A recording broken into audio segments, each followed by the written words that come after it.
So hello everyone, screen पे दिख रहे क्वेश्चंस को आप देख सकते हैं। ये प्रीवियस ईयर में अगेन पूछे जा चुके हैं और हालांकि ये है तो बहुत सिंपल, बट इनका एक क्रम याद रखना काफ़ी कंफ्यूजिंग हो जाता है। हम ऑक्सीजन नाइट्रोजन तक तो याद रख लेते हैं, लेकिन उसके बाद की जो गैसेस हैं उनमें हम अक्सर कन्फ्यूज़ हो जाते हैं। तो आइए सबसे पहले अपना हम ट्रिक देखते हैं इनको याद करने की, फिर इन क्वेश्चन को हम अटैम्प्ट करेंगे।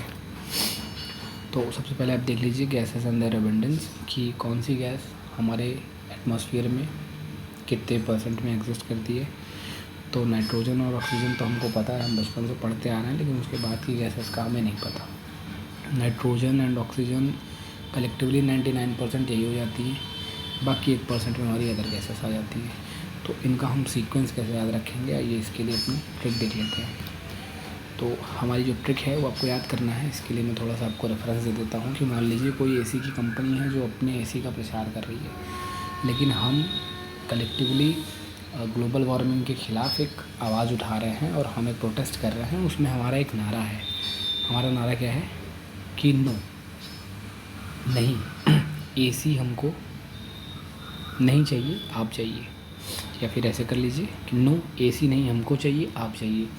ये छोटा सा स्टेटमेंट है जो कि स्लोगन जैसा लग रहा है, काफ़ी इजीली याद हो जाएगा। बस इसको अगर आप याद कर लेंगे तो आप सारे गैसेस का सीक्वेंस इजीली याद कर सकते हैं। आइए अब देख लेते हैं कि इन्हें हम रिलेट कैसे करेंगे। तो सबसे पहले है, आप देख सकते हैं हमारे ट्रिक में जो पहला लेटर था वो था नो, यानी एन और ओ। ये हम सबको पता होता है कि एन फॉर नाइट्रोजन हो जाएगा, ओ फॉर ऑक्सीजन हो जाएगा। ठीक है, ये तो हमें दोनों को पता है। ये लगभग 78% नाइट्रोजन और लगभग 21% ऑक्सीजन, जो कि कलेक्टिवली 99% हो गया। रेस्ट 1% में अदर गैसेज हैं। तो आइए उनको भी देख लीजिए, उनके नाम के पहले लेटर्स हमारे ट्रिक के साथ रेजोनेट होते हैं कि नहीं होते हैं, ये देख लेते हैं। तो सबसे पहले का क्या था हमारा, N for nitrogen, O for oxygen, फिर ए सी। इस ए से आपको याद करना है कि ये ऑर्गन है। ठीक है, ऑर्गन एक निष्क्रिय गैस है, आपको पता है, नोबल गैस है जो रिएक्ट नहीं करती, बट ये तीसरे नंबर की मोस्ट अबंडेंट गैस है जो हमारे एटमॉस्फेयर में पाई जाती है। Then after CO2। फिर इस N से आपको याद रखना है कि ये नियॉन है। H for helium. यहाँ पर I का कोई मतलब नहीं है, I जो है वो बस हमारे ट्रिक को पूरा करने के लिए यूज़ हुआ है। तो आप ध्यान दीजिए कि I से यहाँ कोई भी गैस नहीं है। उसके बाद आपको याद करना है HMK, ये O भी जस्ट हमारे ट्रिक को पूरा करने के लिए है। H से हो जाएगा हमारा हीलियम, M से हो जाएगा मीथेन, K से हो जाएगा क्रिप्टॉन, और लास्ट में ये जो जाइए लिखा है इसको मैंने जानबूझ के एक्स से स्टार्ट किया है क्योंकि लगभग सिमिलर साउंड होगा, जाइए जाइए।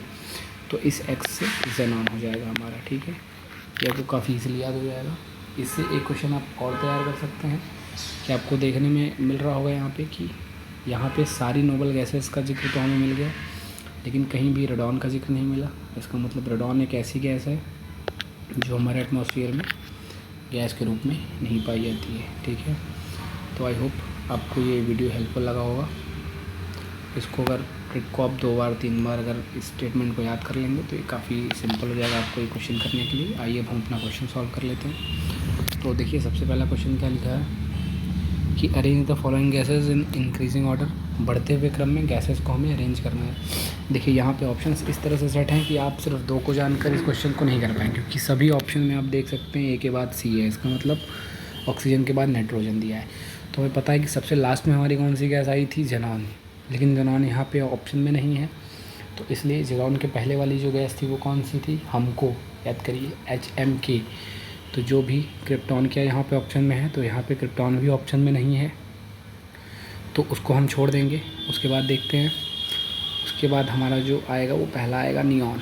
ठीक है, तो जो भी ई से स्टार्ट होगा हम उसको ही देखेंगे। तो ऑप्शन नंबर ए हमारा कट हो जाएगा, ऑप्शन नंबर सी कट हो जाएगा। तो ई है, सबसे पहले नियॉन है, उसके बाद ऑब्वियसली उसके बाद ऑर्गन आएगा नहीं, उसके बाद CO2 आएगा। ठीक है, फिर CO2 के बाद तब ऑर्गन आएगा, उसके बाद ऑक्सीजन आएगा, देन आपका नाइट्रोजन आएगा। तो कौन सा ऑप्शन सही हो जाएगा, EB के बाद D, यानी कि ऑप्शन नंबर 4।